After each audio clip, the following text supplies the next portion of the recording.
స్తోత్రమేసయ్యా. ప్రియమైన దేవుని బిడ్డలారా, క్రీస్తు నామములో మీ అందరికీ సమాధానం కలుగునుగాక.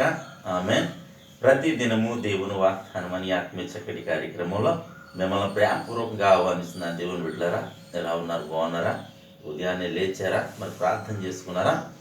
వాక్యాన్ని చదువుకున్నారా? ఎందుకంటే దేవుని కృపను బట్టి మరి దేవుడు ఈ దినాన్ని మనకి చూడడానికి ఇస్తున్నాడు కనుక ప్రతి ఒక్కరూను మరి ఈ దినం బ్రతికి ఉన్నామంటే కేవలం ఆయన కృపే కనుక ఆయనకు కృతజ్ఞతాస్తుతులు చెల్లించి ఆయన సన్నిధిలో ప్రార్థన చేసుకుని వాక్యాన్ని చదువుకున్నప్పుడు ఆయన మీతో మాట్లాడి మిమ్మల్ని ఆత్మీయతలో బలపరుస్తారని తెలియజేస్తూ ప్రతి దినము దేవుని వాగ్దానం అని ఆత్మీయ చక్కటి కార్యక్రమం వాగ్దానం చదువుకుందని చదువుతున్నాను.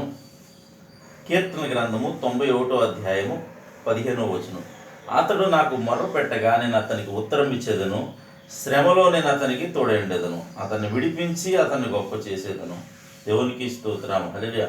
ఇక్కడ చక్కటి వాక్యం ద్వారా ప్రభు నీతో నాతో మాట్లాడుతూ వాగ్దానం ఇస్తున్నాడు. ఏమనంటే అతడు మొర్రపెట్టగా, ఈ దినము మనము ఎవరికి మొర్రపెట్టాలంటే మనుషులకు కాదు కానీ మరి ఆయా నాయకులకు కాదు కానీ మనం సాక్షాత్ అయిన సృష్టికర్త అయిన దేవునికి మొర్రపెట్టేవారిగా ఉండాలని మీకు తెలియచేస్తున్నాను. ఎందుకంటే లోకానికి మొరపెట్టినా లోకం మన సమస్యలు తీర్చదు, నాయకులకు మొరపెట్టినా వాళ్ళు విడిచిపెడతారేమో, అలాగే మనుషులను చూచి ఒకవేళ నువ్వు ఆశ్రయించి వారికి ఒకవేళ బాధ అంతా తెలియచేసినప్పటికీ కూడా వారు నిన్ను విడిచిపెడతారేమో. నా ప్రభు నేను ప్రకటిస్తున్న నజరేయుడైన యేసు క్రీస్తు మాత్రము నిన్ను విడువడు ఎడబాయడు, ఆయనకు మొరపెడితే చాలు ఆయన నిన్ను మరి విడిపిస్తానని వాగ్దానం చేస్తున్నాడు కనుక ప్రతి ఒక్కరును మరి ఆయనకు మొరపెట్టినప్పుడు మరి ఆయన ఉత్తరం ఇస్తానంటాడు కనుక నీ శ్రమను బట్టి ఆయనకు మొరపెట్టు, నీ బాధను బట్టి ఆయనకు మొరపెట్టు, నీ సమస్యలను బట్టి ఆయనకు మొరపెట్టు.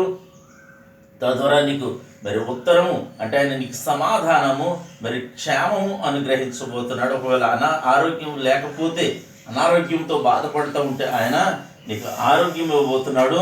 ఇంకేమంటాడంటే కింద వచ్చినానికి వెళ్ళిపోతే దీర్ఘాయువు చేత అతన్ని నేను తృప్తిపరిచేదను, నా రక్షణ అతనికి చూపించేదను. దేవునికి స్తోత్రం. మనిషికి కావాల్సింది కూడా దీర్ఘాయువు. అంటే భూమి మీద దేవుడిచ్చిన ఆయుష్ దీర్ఘాయువు మనం మరి జీవించాలి అని అంటే మరి ఆయనకు మొరపెట్టే వారిగా ఉండాలి. తద్వారా మనకు రక్షణ దొరుకుతుంది. దేవునికి స్తోత్రం. హల్లెలూయా.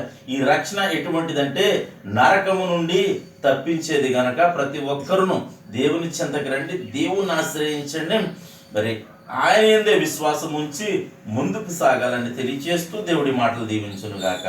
ఆమెను ప్రార్థన చేసుకుందాం. స్తోత్రము తండ్రి, వందనాలు యేసయ్యా. ప్రతి దినము దేవుని వాగ్దానం ఆత్మీయ చక్కటి కార్యక్రమంలో తండ్రి మీరు ఇస్తున్న వాగ్దానం ప్రభా, అతడు నాకు మొరపెట్టగా నేను అతనికి ఉత్తరం ఇచ్చేదను, శ్రమలో నేను అతనికి తోడేను, అతను విడిపించి అతను గొప్ప చేసేదను, దీర్ఘాయువు చేత అతన్ని తృప్తిపరిచేదను వాగ్దానం చేస్తున్నావు ప్రభా. ఎంతమంది ప్రజలు ఈ రోడ్డు మార్గంగా వెళ్తున్నా చదువుతున్నారు, యూట్యూబ్ ద్వారా, షేర్ చాట్ ద్వారా, ఫేస్బుక్ ద్వారా ఎంతమంది ప్రజలు ప్రార్థనలు ఎక్కువిస్తున్నారు. వారందరి జీవితాల్లో ఉన్న తండ్రి ఈ వాగ్దానాన్ని నెరవేర్చమని ప్రార్థిస్తున్నాను. ప్రతి ఒక్కరికి నీ కృపను అనుగ్రహించమని ఈ దినం ప్రభా, రోగులు ఎవరైనా ఉంటే స్వస్థపరచమని, ఉద్యోగాల కోసం ఎదుర్చిన పెట్టి ఉద్యోగాలు అనుగ్రహించమని, అలాగే ఉద్యోగాల్లో పర్మనెంట్లు, అలాగే ఉద్యోగాల అభివృద్ధి నాయన, వ్యాపారాల అభివృద్ధి నాయన మీరు కలిగి చేయమని ప్రార్థిస్తున్నాను. అలాగే వ్యవసాయాలు ప్రభా, నేను అకాల వర్షాల కారణంగా నేనంటే దినము తండ్రి రైతులు దెబ్బతిని ఉన్నారు ప్రభా, అందరినీ జ్ఞాపకం చేసుకోండి ప్రభా. అలాగే తండ్రి ప్రతి చోట నీ కాపుదలని కృప ఉంచమని, మా గ్రామాలను, మా రాష్ట్ర, మా దేశాలు కాచి కాపాడమని తండ్రి.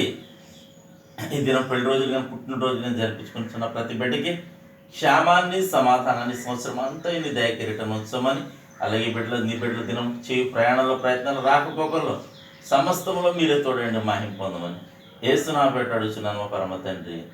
ఆమేన్. నేను నమ్ముతున్నాను ప్రియమంది బిడ్డలు, ప్రభు నీతో మాట్లాడారని నేను నమ్ముతున్నాను. ఈ వాక్యాన్ని లైక్ చేయండి, షేర్ చేయండి, ఛానల్ సబ్స్క్రైబ్ చేసుకోండి. దేవుడు నిన్ను నీ కుటుంబాన్ని దీవించును గాక. ఆమేన్.